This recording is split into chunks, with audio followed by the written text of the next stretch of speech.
بسم الله الرحمن الرحيم وإذ فرقنا بكم البحر فأنجيناكم وأغرقنا آل فرعون وأنتم تنظرون وإذ وعدنا موسى 40 ليلة ثم اتخذتم العجل من بعده وأنتم ظالمون ثم عفونا عنكم من بعد ذلك لعلكم تشكرون. د بني اسرائیلو تذکره روانه وه. د حضرت موسی علیه السلام د پلار نوم عمران و او دا د حضرت یعقوب علیه السلام په نسل کې را روانو. الله تعالی موسی علیه السلام له دوه لوی معجزات ورکړو چې په هغې کې یو ید بیضا وه چې دا لاس به یې د ترخ له یوړو چې روبېړو هغې کې به ښکلې روشنایي شانتې وه، رڼا به پکې وه. او دویم معجزه چې کومه وه نو هغه د کونټۍ وه چې هغه به یې لړه که ازدهه به ترې نه جوړه شوه. دا لوی لوی معجزاتو د هغه. بني اسرائیل دا د حضرت یعقوب علیه السلام نسب دی. د هغه نوم دی، د هغه په خاندان کې دا نوم راچلیږي چې کله بني اسرائیل راغه یعقوب علیه السلام مصر ته راغه نو د سره 72 کسانو 72 کسان وو. بیا چې الله رب العزت خپل حکم کوي موسی علیه السلام را لیږي، هغه ته وایي چې ته دلته نه وځه، ځان سره بني اسرائیل وکاږه چې کم اسرائیلیان دي په دې باندې ډېر زیات ظلمونه کیږي. نو په هغه وخت کې چې وځي نو هغه 6 لکه کسان ځان سره وکاږي د هغه ځای نه. حالت داسې جوړ شو چې په دې خلکو باندې وبا ولګېده. قبطیان چې ورته ویلی کېږي، د فرعون چې کم خلک وو هغې ته به یې قبطي ویل. او موسی علیه السلام دا نوم چې کم دی اصل کې دا میشا و. می چې کم دی په هغه مصری ژبه کې، عبرانۍ ژبه کې اوبو ته ویلی کېږي، او شا چې کم دی هغه ونې ته ویلی کېږي، درخت چې ورته په اردو کې وایو.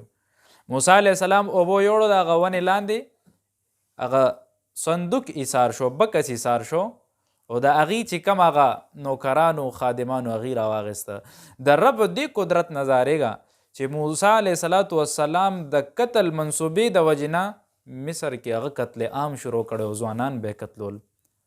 او رب دومره عجیبه ذات دی چې د موسی علیه السلام پرورش هم د هغه په کور کې بیا کوي. د هغې پړه کې ورته داسې مینه واچوله چې هغې وی کیدی نه شي چې دی مونږ ووجنو، وی دی مونږ خپل بچی جوړو. نو هغه بیا دی چې کله دا وبا په دې کې پیلاو شو قبطیانو کې، نو دی کې قتل عام شروع شو. دی قبرونه کنستل، خپل کسانې دفن کول لګیا وو. په دې دوران کې حضرت موسی علیه السلام باندې وحی نازلې کې چې دلته نه وځه. خو هغه حالت هم دا و چې حضرت یوسف علیه السلام دا وعده کړې وه، وی چې تاسو د مصر نه وځئ، زما وجود به دلته نه وکاږئ. بني اسرائیلو ته وی موسی علیه السلام اعلان کوي، وی الله وی چې چاته پته وي د هغې غوږونو ته زما آواز ورسئ چې چاته د موسی علیه السلام د قبر پته وي، او چې چاته پته نه هغې ته مه رسئ. هغه وی د موسی علیه السلام قبر چرته دی؟ چام نه دی اورېدلی سوی د یو بوډۍ نه. رب په دې قدرت لري. ښځه ورته وی زما به 2 خبرې منې، قبر درته خیم ګینې نه خیم درته. وی صبر، زه رب سره مشوره کوم، رب نه تپوس کوم، څه زما د رب حکم وي هغه شانتې به کېږي. هماغه شانتې وشوه. رب ورته وی موسی وایو څه وایي دا؟ وی دا د ښځې ورته وی، بوډۍ ورته وی 2 شرطه مې دي، یو د دنیا دی یو د آخرت دی. د دنیا شرط مې دا دی چې کله د مصر نه وځې ما بدن سره وکاږي، او د آخرت شرط مې دا دی چې د قیامت په ورځ باندې رب تعالی کم مقام درکړي، ما له بلته ځای راکړي. ډېره هوښیاره ښځه. نو الله رب العزت ورته ومنه، د دې خبرو منوي، ومې منله ستا وي دواړه منم در سره.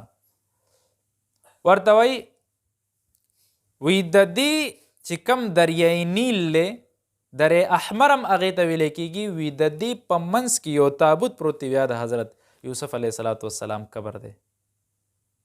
هغه اصل ځای دی د دې. نو چې کله رب ذوالجلال حکم وکړو بني اسرائیل ووته حضرت موسی علیه السلام ځي، نو الله تعالی ګوره دلته وایي وَإِذْ فَرَقْنَا بِكُمُ الْبَحْرَ فَأَنْجَيْنَاكُمْ وی ما ستاسو دپاره دا سمندر وشلولو فَأَنْجَيْنَاكُمْ او وی تاسو له مې نجات درکو وَأَغْرَقْنَا آلَ فِرْعَوْنَ وَأَنْتُمْ تَنْظُرُونَ او وی غرق مې که تباه مې که په هغې کې آل فرعون وی تاسو کته. نو چې څنګه هلته ورسېد دا تابوت یې ځان سره واخیسته روان شو. دا فرعون دومره ظالمو د سره وی 1 کروڑ او 9 لکه فوجو وی هغه د راوویسته وی 80,000 ټولو کې اعلی اسونه د سره چې کم تور اسونه به یې ورته ویل. وی دی چې څنګه د سمندر ته ور ورسېده نو هغه دعوې خو د ده ډېرې زیاتې لوی وي. خپل قوم ته څه وی وګورئ وی زما د رعب او د یرې د وجې نه وی نن سمندر کې لارې جوړې شوې. وی دا زما رعب دی. قبر خو یې بیا هم نه ماتېدو، ډېر لوی قبرجنو. نو چې څنګه دی روان شو چې څنګه ور هغې ته هلته ووته دی څنګه ورکو شو، نو الله تعالی په دې باندې داسې حالت راوسته چې هغه سمندر یې پرې راپرېښوه ټول یې غرق کړه تباه کړه په هغې کې. فرعون هم غرق شو، د هغه قوم ټول غرق شو. نو دا ده وَإِذْ وَعَدْنَا مُوسَى 40 لَيْلَةً. دلته نه نجات ملو شو بني اسرائیلو ته، خو دا بني اسرائیل ډېر داسې عجیبه شانتې قوم و. د سره په خبره پوهېده نه، الله تعالی په ډېر زیات انعامات کړي او بل ډېر نیازبین هم و، خو بیا هم په خبره نه پوهېده. دلته نه چې ورته نجات ملو شو نو الله تعالی بیا دې له یو کتاب ورکوي، تورات ورکوي حضرت موسی علیه السلام له. موسی علیه السلام ته رب وایي چې موسی کوه تور ته راشه، 40 ورځې به هلته تېرې، پهله 13 ورځې وې بیا هغه زیات شوې 40 ورځو ته ورسېدې. نو علماو د 40 ورځو ډېر زیات فضایل لیکي. هغې کې یو فضیلت دا لیکي چې د حضرت آدم علیه خمرت توینو آدم 40 صباحا. وی د آدم علیه السلام خټه چې ده په هغې باندې هم 40 ورځې باران اورېدلی دی، هغه ګلې شوې 40 ورځې ده. بل د مور په خېټه کې چې کم د ماشوم هغه پیلنی ابتدایي وخت وي، هغه یو نطفه وي، هغه 40 ورځې وي. 40 ورځو نه پس ته بدله شي، مزغه شي، د غوښې یو ټوکړه شي.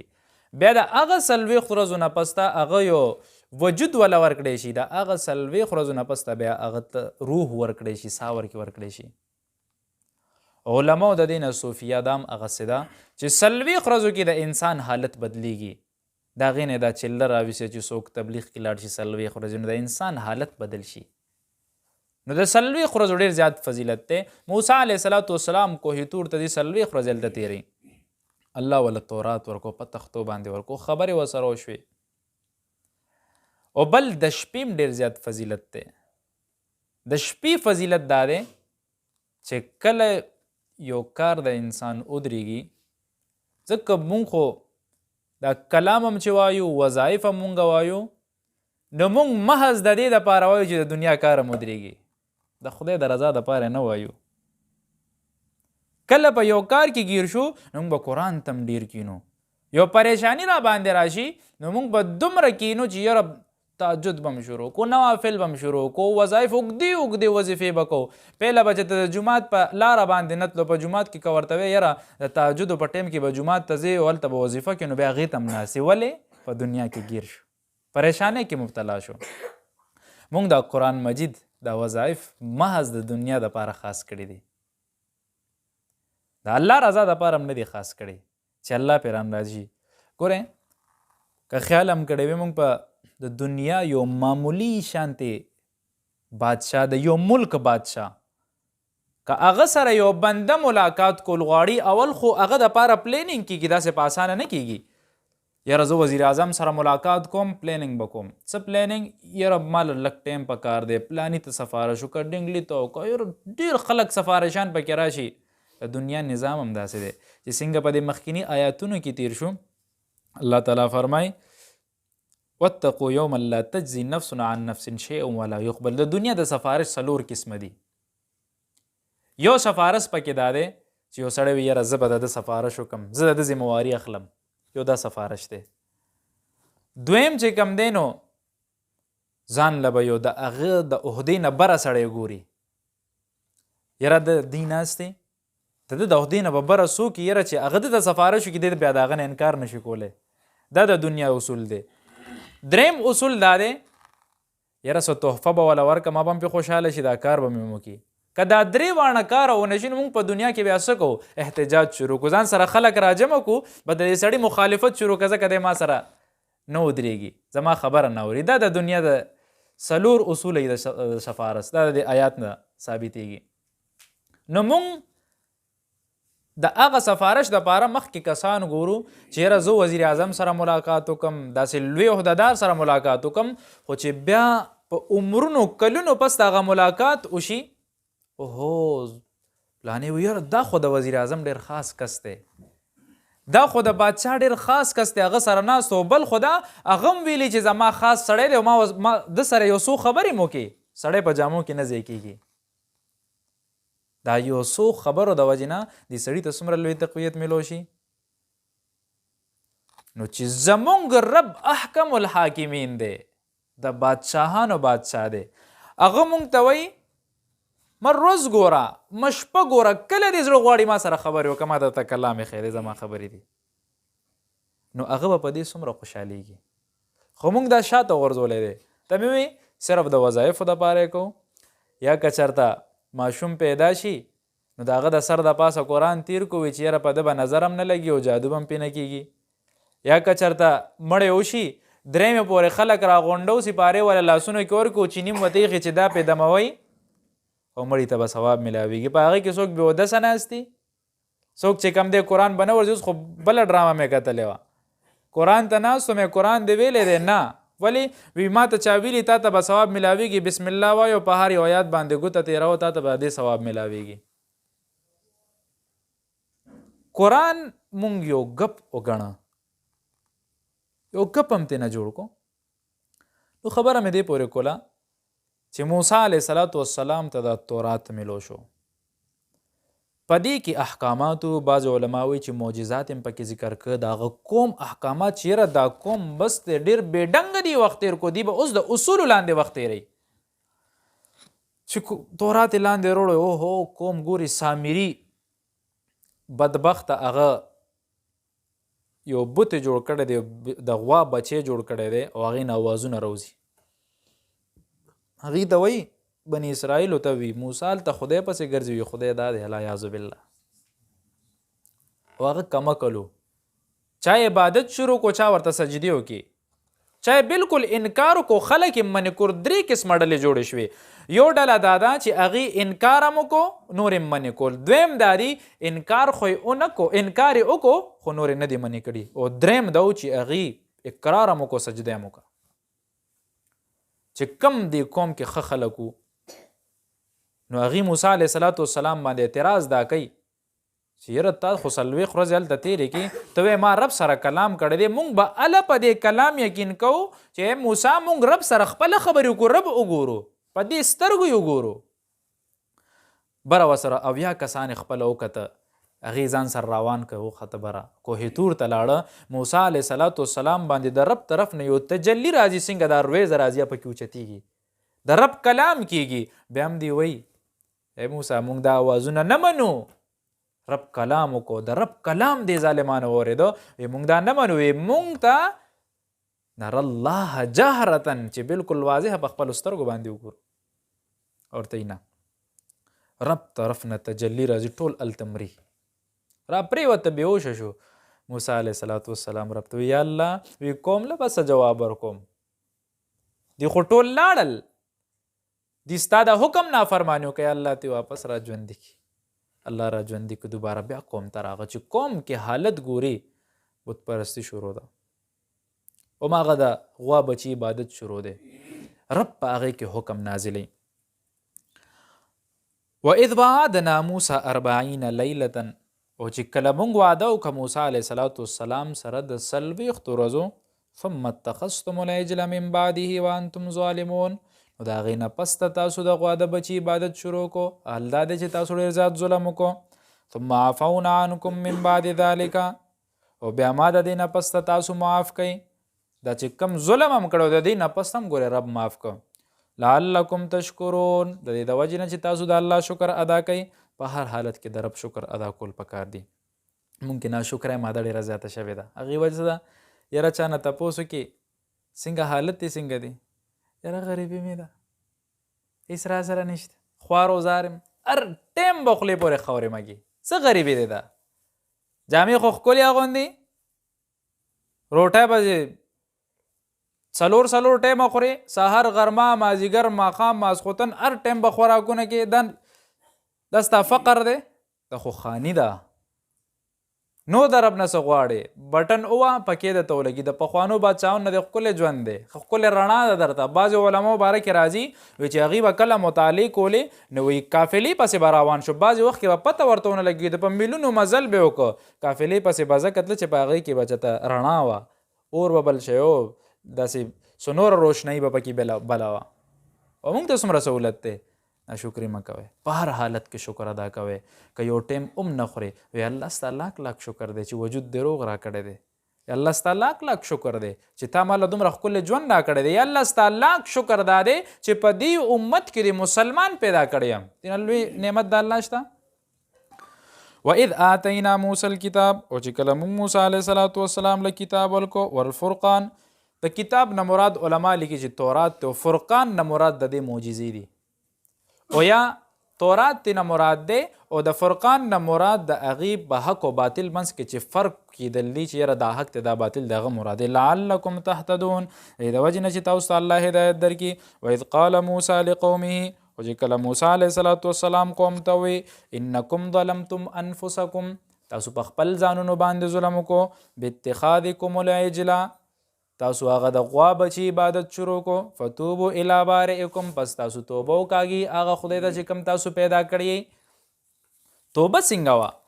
فقتلوا انفسکم ذلکم خیر لکم عند بارئکم، وی تاسو خپل ځانونه قتل کوي، یو بل قتل کوي. ذلکم خیر لکم عند بارئکم، دا ستاسو د رب له طرف نه ستاسو دپاره بهتري ده. فتاب علیکم، پس تاسو توبه به قبول شي. انه هو التواب الرحیم، یقینا ستاسو رب هغه دی چې توبه قبلونکی ذات دی. وإذ قلتم یا موسی، او چې کله مونږ ووایو ای موسی لن نؤمن لک، کله چې تا ته وایو موسی لن نؤمن لک حتی نر الله جهرة، هماغه خبره چې مونږ به په رب ایمان نه راوړو تر څو پورې مونږ واضح رب نه یې کتلی. فاخذتکم الصاعقة وانتم تنظرون، په هغې باندې د رب له طرف نه یو داسې اواز راغو چې هغه ټول هلته راپرېوته، بیوشه شو، تاسو هغه کته. په دې کې یو خبره دا ده، هغه 3 قسمه ډلې چې شوې نو رب دې ته وایي ستاسو توبه به څنګه معاف کېږي. د هغې توبې معاف کېدو طریقه دا ده چې چا توبه نه، چې چا بلکل د هغې عبادت نه دی کړی، سجده نه ده کړې او بد یې ویلي دي، وي هغې به تورې راواخلي. او چې کم کسانو عبادت کړی دی هغې به د خپلو کورونو مخکې ته داسې کیدي چې د خپل سرونه به په ګوډو باندې کیدي او سرونه به ښکته کی. او دا نور به راځي چې کم بلکل سم عبادت گزاره، سم عقیدتمن خلکو، هغې ګمراه شوي نو هغې به د دې سرونه کټ کوي. بس دا د دې معافي ده. نو هغه هم بیا داسې شوه چې دی وی یاره د چا پکې پلار دی، د چا پکې ورور دی، څنګه به یې کړو. نو الله په دې وخت کې یو توره تیاره، یو طوفان راوست، یو هوا راغه، چا به یو بل نه کتو، بس قتل عام شروع شو. تر دې پورې وی چې په یو ورځ کې 80,000 کسان قتل شو. نو موسی علیه السلام د الله نه سوال وکړو چې الله بس دی معاف یې کړي. نو په دې دوران کې الله تعالی دی معاف که او معافی سره چې کم کسانو دا نور قتل کړیو نو هغې ته د غازیانو د جهاد ثواب ملو شو، او چې کم مقتولین وي هغې ته د شهیدانو ثواب ملو شو. دا اصل توبه وه چې هغې پې د خپل سرون نظرانه پیش کا. اوس هم دا حالت دی چې کله یو کس مړ شي یا څوک قصدن سړی ووجني نو هغه به خپل ځان هغه ورثو ته حواله کوي، قصدن یې چې ووجني. د هغې خوښه ده که قتلي هم ورته اختیار دی، که فدیت یلي هم اختیار دی، کوم داسې معاف کوي هم اختیار دی. نو خپل د ځان نظرانه به پیش کړي په قتل کې چې څوک قتل دی وکړو. ثم بعثناکم من بعد موتکم لعلکم تشکرون، او د دې نه پس ته ما بیا تاسو دپاره نوی ژوند مې دله درکو څه دپاره چې تاسو زما شکر ادا کوئ. نو د الله تعالی شکر په هر حالت کې ادا کول پکار.